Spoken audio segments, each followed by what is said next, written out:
afternoon now. I've been spraying with the Polaris and I was going down the highway. Coming home, doing about 60 mile an hour, and the drive belt decided to finally blow apart.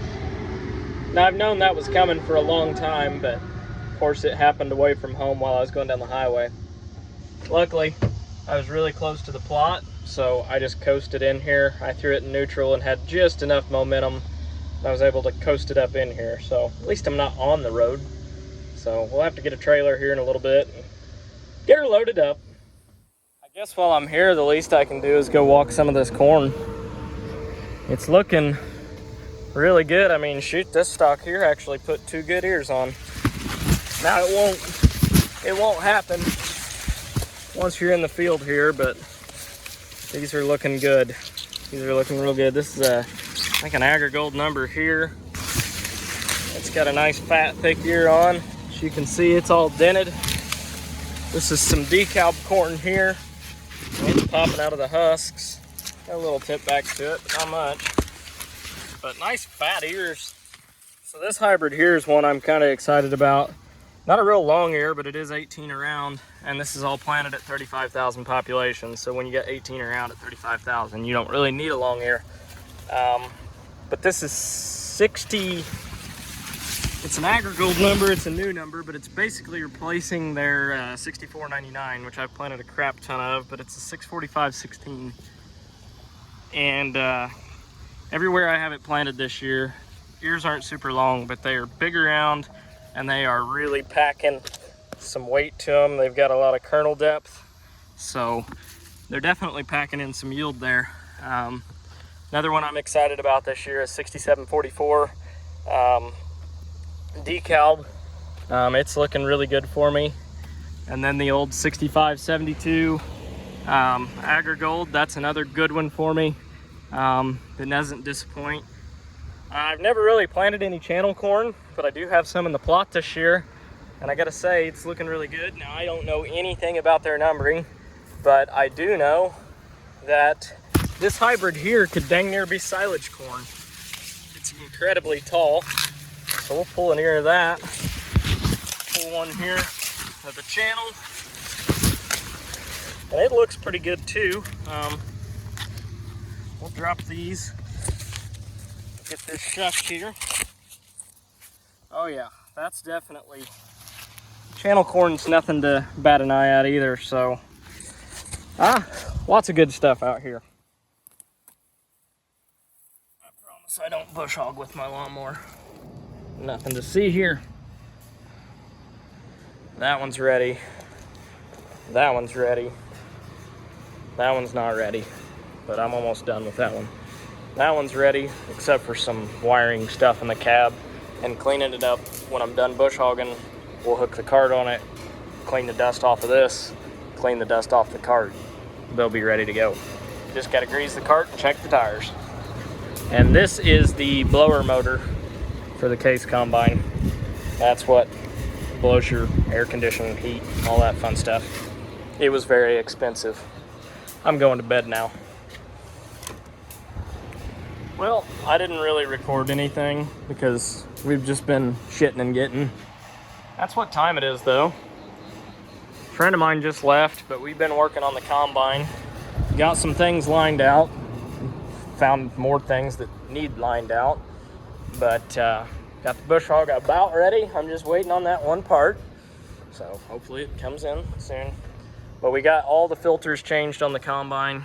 Oil, fuel, hydraulic, air, all the filters, coolant. Changed them all. Did some work up on top, down in where the rotor belts and all that fun stuff is. Got more work to do down there too. For example, that belt, that runs that hydraulic pump, and that hydraulic pump, I have the belt. I knew it was bad, but I have the belt. We were kind of looking at the best way to go about replacing that. I do not know. That's something I'm gonna have to call somebody smarter than me. I'm gonna do it myself, but somewhere or another that belt's gotta go through there. I don't know how to get it around that pulley. So I don't know. We'll do some digging, figure some things out there. But change filters. There's hydraulic oil all down the side of the combine right now. What I have to do left is check all the chains. I know my feeder house chain, since it's dark and I got a flashlight on, you'll actually be able to see this better. Maybe. Okay, maybe not.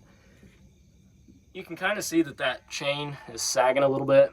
So I want to tighten my feeder house chain up just a little bit. You want to have some slack in them, but you don't want quite that much. And another thing I want to do, this chain here is all right. But this one here, you can see is pretty chewed up. It actually popped off last year, and I only had like 20 acres left, so we threw it back on. But I want to replace that chain. I need to tighten up my clean grain elevator chain.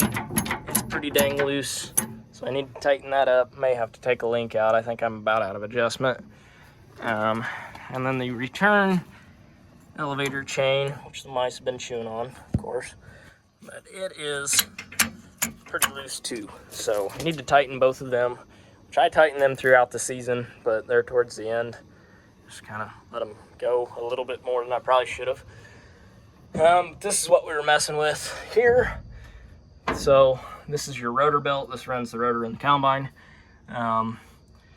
When this tightens and loosens, it speeds up and slows down the rotor because your belt has to go around a wider diameter circle, so it changes the speed. It's a variable drive pulley. As you can see, there's penetrating oil all over this thing. That was seized up. So what I did is there's a little electric motor, which is $400 from Case, but it is actually a 1984 Chevy pickup window motor. You can get them at Napa for $100. Save your $300. But this deal here, I thought was seized up. As you can see, it's moving now. But to make sure that the motor wasn't bad, I took the chain off, had him watch up here. I got in the cab, turned that, and that top sprocket was turning. So we knew that it wasn't a bad motor, so it was seized up down here. So I took this bolt out. That way this could turn. As you can see, that bolt stops it from turning. And I pecked on it with a hammer a little bit, got it free, got some penetrating oil in there, pecked on it some more with a hammer, greased the heck out of it. May or may not have involved some heat with a torch, and yeah, it's moving now. So minor issue, but the rotor speed will change again, which that was giving me fits last year. I remember I kept having to peck on it with a hammer. One thing I do want to do, there's rollers inside that screen. I'm going to replace all of them. It's not worth burning a combine down over it. They're like $1 a piece. Sometimes they go bad. For $1 a piece, it's worth not risking burning the combine down. So I'll go up there and make sure all of them turn freely, and if any of them don't, I'll replace them all. But yeah, filters are changed. Thing's filthy. We're gonna power wash it in the morning because it's got hydraulic oil all down the side of it. Those filters proved to be a mess when we took them off. Basically, the reservoir for the hydraulic fluid is right here, and everything gravity fed from that line down to hydraulic filter A and hydraulic filter B, and we made a mess. I am currently a mess. Now, a good bush hog operator can pull the vines off the corn without pulling down the corn. You got to get real close to it, but you can pull all the vines and stuff off that grow along the edges. If you're just right, but like right there, I'm knocking a row of corn over. So I spoke too soon and got cocky about it, but you get the gist of it. And I could use to clean my windows too. But this corn looks really good back here. Just need to mow. It's getting a little overgrown. So other than that, everything looks good back here. Well, I rented these grain bins for this season. I'm not going to rent that grain leg I had last year. So we brought the zero turn over. He's trying to fit everywhere that the bush hog can't. But we've got this place cleaned up a little bit. See that roadside ditch right there? I took the zero turn down it last night, and then what I couldn't get in the middle with the zero turn, I got with a bush hog today. I got it shaved down good. Hopefully it doesn't come back the rest of the year, and I won't have to mow again, and it'll stay looking good all year. Because after this, it's pretty much combine time.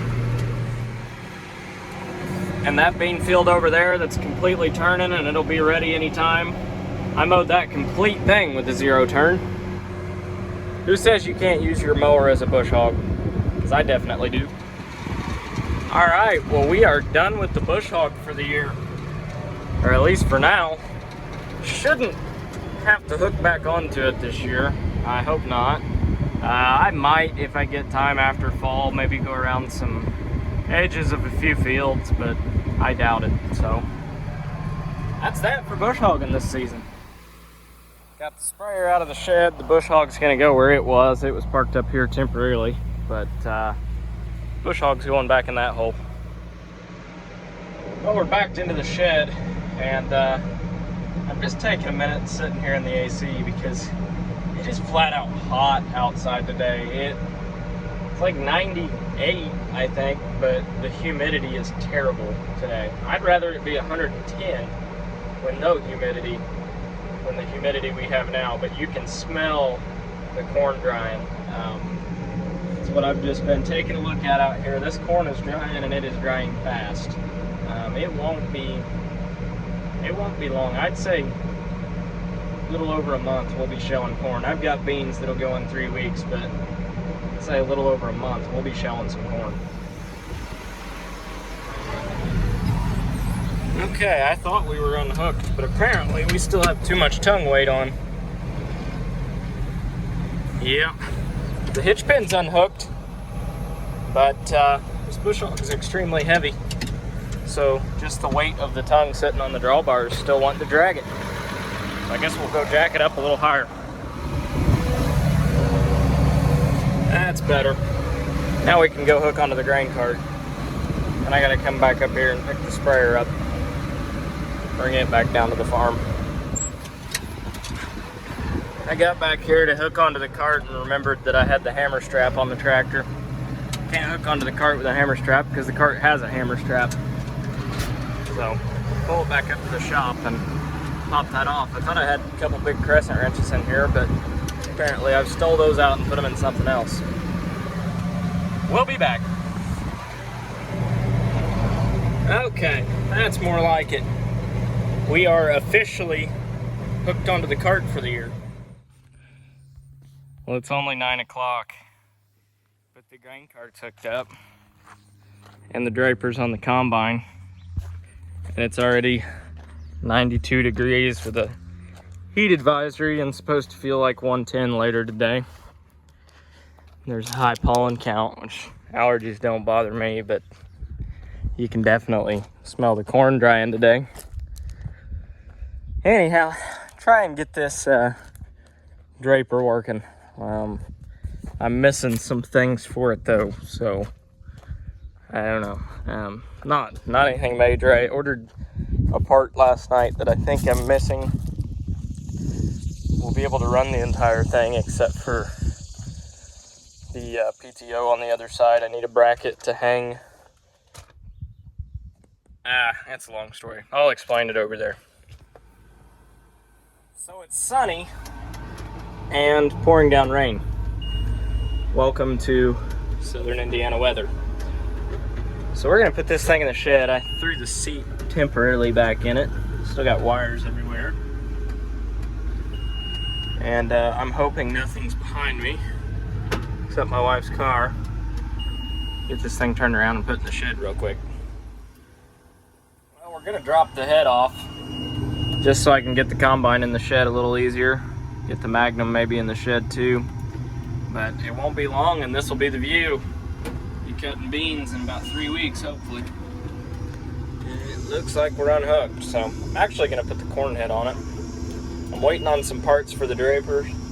I have the parts for the corn head, so I guess that'll be what we tackle next, is the corn head and the finishing up the combine next week. Well, I've got the semi pretty clean, so I don't want it getting rained on too much. So get it fired up, put it in the shed.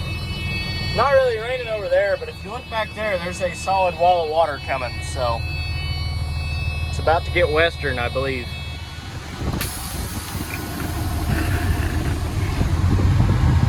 She's off to the shed. It sounds like it is time to get moist. It is absolutely pouring out here, and it's sunny out. You look over there, looks nice. You look over there and you can't hardly see the trees.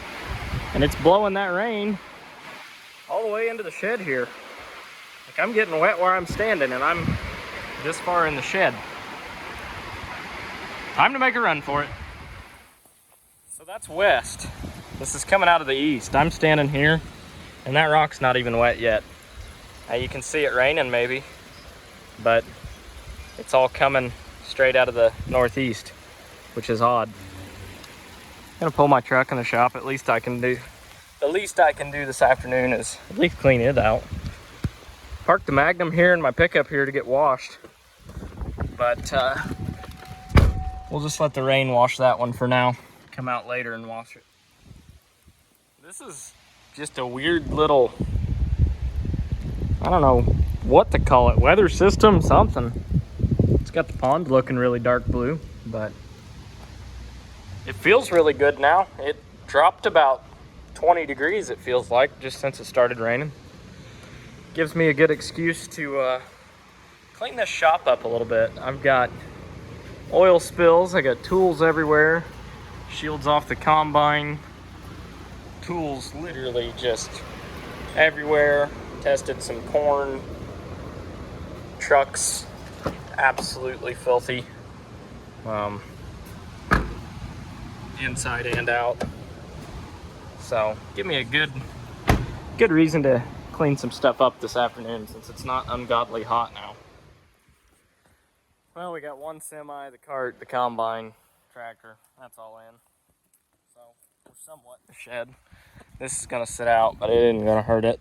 It's just washing all the bird crap off the belts, if anything. And if anybody's decent at building lean-tos, I'd like to have one put off this shed to put 2 semi-trailers in. So if you're good at that, get a hold of me. Drop a comment. I'll figure something out. So today I'm gonna try and get this draper head set up. I'm gonna hook it up to the combine, try and run it. But first, you see that bolt head there? Holds that spring on. Well, this one here, the bolt head's broke off. Got the replacement part, so I just tacked the nut to it there. That way I could spin it out. Okay, change of plans. That rod started getting really tough to come out, and since I got a lot more threads left, since this is the new one, and that's how long it is, I went ahead and just double nutted that. So now, since it's double nutted, we can just turn it out with an impact now.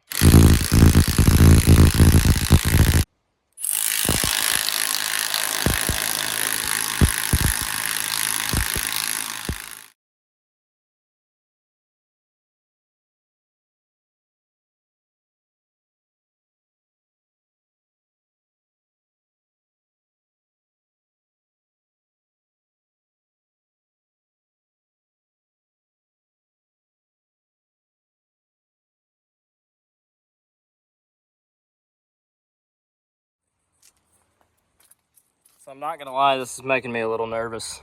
That's a lot of pressure on that spring, and if that decides to break like it did the last time, the spring's gonna go flying. So that's why I'm standing to the side. It's gonna probably sound like a shotgun go off if it breaks, but I don't know, I've done sketchier stuff. Anyhow, that nut just has to snug up against this. So I got about that much more to go to be flush. That spring over there, you can kind of tell it's about where it's at, maybe more like right here, but I'm gonna give it a little bit more just to get them close, and I'm gonna leave it alone after that. I've got a case dealer that's gonna come down and give this thing a look over and hopefully get this thing balanced and set up right. I just want to have somebody come out once, get it set up right, and then kind of show me how to make adjustments from there. So yeah, that's the game plan, but I really don't know what I'm doing, but I'm doing it anyways. Hopefully I'm not screwing it up too bad, but it was pretty self-explanatory how that went in there, so that's what I'm doing. Okay, that looks pretty flush, so for safety's sake, we're just gonna leave that alone, tighten this up, and just step away from it slowly. So this draper has 2 PTO shafts. The one on the left-hand side would be the right-hand side as we're facing it right now. Runs the cutter bar, the knife on it. The one on the left basically isn't a shaft, it's a PTO pump basically. So draper head, I think they're all this way, but don't quote me on it. But this has a hydraulic reservoir right here, you can see. So this pump actually runs the reel, the belts, and all that. So what I have to do, these parts are actually not supposed to go here, technically. I put them on a little bit wrong. I think technically that can go there, but we're not gonna do it. We're just gonna use this. But this lines up there, that goes on, and you put a pin through it. That's how you fasten that down to here. So I actually did this a little bit backwards. This can come off now, and gotta put that piece on instead. Okay, we've got that on, and this is gonna be a 2-hand job. And I'm recording this on a phone, not a GoPro, so I can't stick you anywhere decent. But I'm gonna try and get this pump on. It just lifts off here and slides on here. So you get the point, but I'm gonna line it up with both hands. Okay, it is on. The only thing, I don't really like it, but the only thing that holds it on is this pin comes through that hole right there, and you stick that through there, and that apparently latches it. I mean, it doesn't feel like it's going anywhere, but I don't know. But I did notice the sight glass here, and it is empty. So I'm gonna look up in the manual what kind of gear oil, if that takes gear oil, hydraulic oil, I don't know. Maybe it's hydraulic oil, but figure out whatever's supposed to go in this gear case here and put that in there. But yeah, basically this is just a big hydraulic pump, so that's what it does. So we got both PTO shafts hooked up. Next thing we have to do is hydraulics, which this has a single point hookup. Technically, the adapter kit, you're supposed to take this off and route these manually to here, but I have a single point harness that a guy made. It just hooks into this, hooks into there. It's the easy way, just like the new combines. And then we got to hook up our wiring and then hook up our latches underneath, and we will be ready to test fire this draper and see if I blew 18 grand or if I just, I don't know, have a $18,000 yard ornament. Okay, so this is actually a pretty slick setup that the neighbor made. He took a single point hookup, so basically I'll be able to just hook my hoses for my combine straight into this and then just use it as a single point hookup. The one thing I do want to do is make somewhere to set this on the combine so when I'm going down the road it doesn't fall off, because it will, and I'll drag it and catch it with the tire and rip it all apart. But this is a homemade job, but he did a really good job on it, so this is going to make life easy hooking up hydraulics this year. I won't have to mess with all the hoses, just do one. And basically, I'll slap that on there, and then you shove that down, and it tightens it, and yeah, works that way. Well, so far so good. Everything's turning. Okay, so the reel goes up, the reel goes down, reel goes out, reel comes in, and everything's working.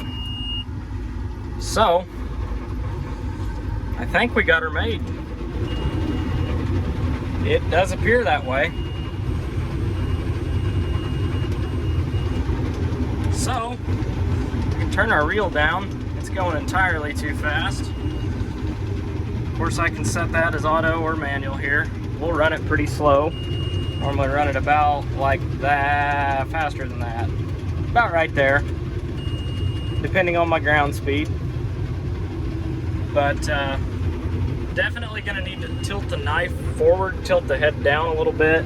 It's running really far back right now, but it's got that cylinder right here. I've got to wire some things up, put a switch in the cap for that, but other than that, so you can adjust this head to tilt forward or tilt backwards, which will be nice.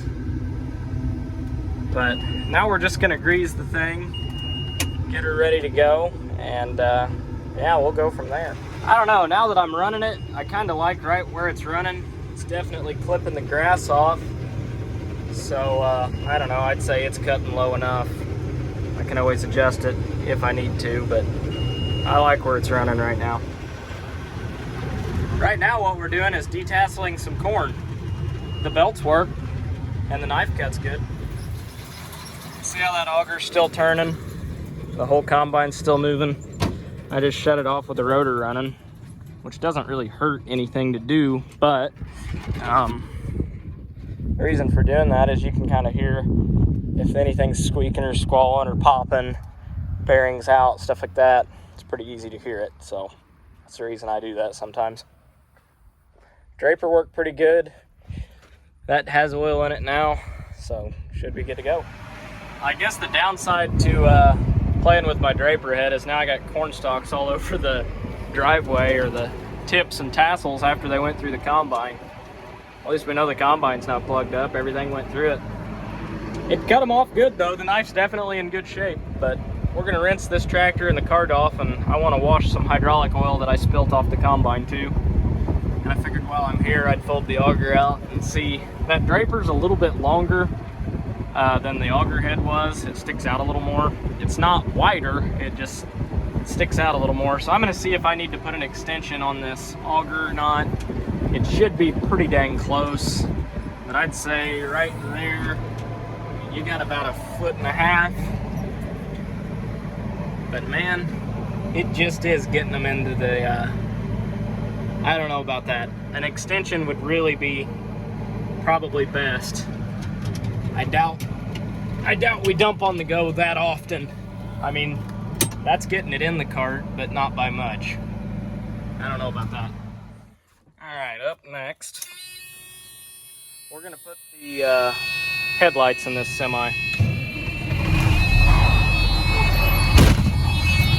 Turn my air conditioner on. The air conditioner works in here, but that works just as good. I think that feels almost a little bit better, because it gets cold right away and the air conditioner takes a second. Building air. It appears that the UPS man has visited.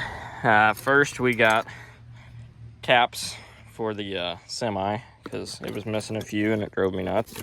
And then last but not least, and there's 2 of them in here, don't you worry, got headlights for the Freightliner semi, because they suck. The ones that are in it suck. So, even came with the turn signals, which I didn't realize. So, yeah. Good to go. I got something to do today now, I guess. It won't be long.